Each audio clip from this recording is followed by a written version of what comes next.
Buddy, how's everybody doing tonight? I love that at a comedy show, woo is a totally acceptable answer to that question. But only here, you can't go to work on Monday and be like, hey Frank, how you doing? Woo! You just earned yourself a mandatory drug test. I'm really excited to be here at Comic-Con. This is my 8th time at the con. I'm super pumped about this outdoor stage thing they've done. Normally I perform in comedy clubs, always in front of a fake brick background. Every comedy club does the fake brick thing because you all know that everything's funnier when it looks like you're saying it in an alley. That's just science. I didn't make that up. The outdoor stage is cool too because it reminds me of one of my earliest concert experiences. I went to Lollapalooza, 1992. I was 11 years old and my parents dropped me off. No cell phone. They were just like, good luck. Here's enough money for a t-shirt or a tattoo, but not both. It's time you make adult responsible decisions. My parents are divorced now, you might have guessed that. I kind of have a weird relationship with my dad. Anytime I tell him about something cool that I've done, instead of being happy for me, he just has to tell me about something cool that he's done to try to one-up me. But he doesn't really have a radar for how much you're supposed to one-up people by. He kind of 10-ups me. And they're obvious fabrications. So I'll be like, Dad, I just did this comedy show on this outdoor stage at Comic-Con with some of the best comics in the world. And he'll go, I remember one time when I was a guest on Winston Churchill's podcast. No, you were not, Dad. That's not a thing. I remember one time when I was Doctor Who. Dad, are you trying to say you were on Doctor Who? Nope, I'm a Time Lord. Got 2 hearts. You're a disappointment to me, son. I found out recently that AT&T still stands for American Telephone and Telegraph. Try this sometime just to mess with them. Go in and complain about your telegraph bill. See what happens. Like, I thought I had unlimited grams. What happened to my rollover dashes? That's a Morse code joke. Yes, anybody who laughed at that joke, come find me after the show. We can all hang out and meet not girls. That's not what that type of joke does. Have you ever been standing in line behind someone at the grocery store and just based on what they're buying, you want to party with them? I was behind a guy recently, 1 o'clock in the morning. He was buying a jug of Courvoisier, 2 large foam pool toys, and that is it. Like, what was going on at his house that he was like, I need to make a quick run for supplies, guys. This party needs cognac and floaties. I'm set. The con has changed a lot over the years that I've been here. Nowadays, it's kind of a lot about the parties. The big parties going on all over the convention, which sort of bums me out because it's not really about comic books, but the part of me that loves drinking is kind of all for it. I like to drink, and people think this is weird. I even kind of like being hungover. Like, it makes me feel like I accomplished something the day before, I have those friends who, you hate those people, even while they're drinking, they have some scientific plan to defeat the hangover. They're like, what I do is in between every drink, I have a glass of water, a quarter of an Advil, and a handful of spinach. I wake up the next day feeling great. Thanks, Jonas Salk, you found the cure, but the rest of us are trying to have some fun. Thanks a lot. I go to Vegas a lot. People always ask me when I come back from Vegas, the #1 question. People go, oh, where'd you stay? Who cares? Your room? How is that the interesting part of your trip to Vegas? Like, were the towels scratchy? Was the remote control bolted to the nightstand, or could you pick it up and carry it around the room if you wanted to? Vegas!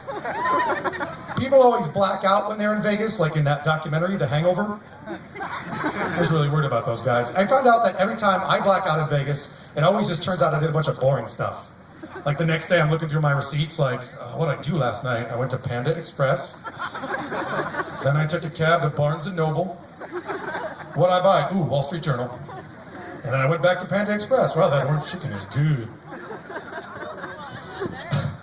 Another thing that I'm super excited about for this summer, Comic-Con's great, but the Olympics are coming up, and that is my absolute favorite. It's the Summer Olympics. Those are the ones that happen when it's hot outside. The events in the Summer Olympics, people like the Summer Olympics better than the Winter Olympics because those events at least kind of make sense. Like, everyone here has run or swam. No one here has ever cross-country skied with a rifle tied to their back and stopped to occasionally shoot stuff. That's not a thing that people practice outside of Norway. The Winter Olympics, every event they have is just based on the fact that when water freezes, it gets slippery. That's all they have.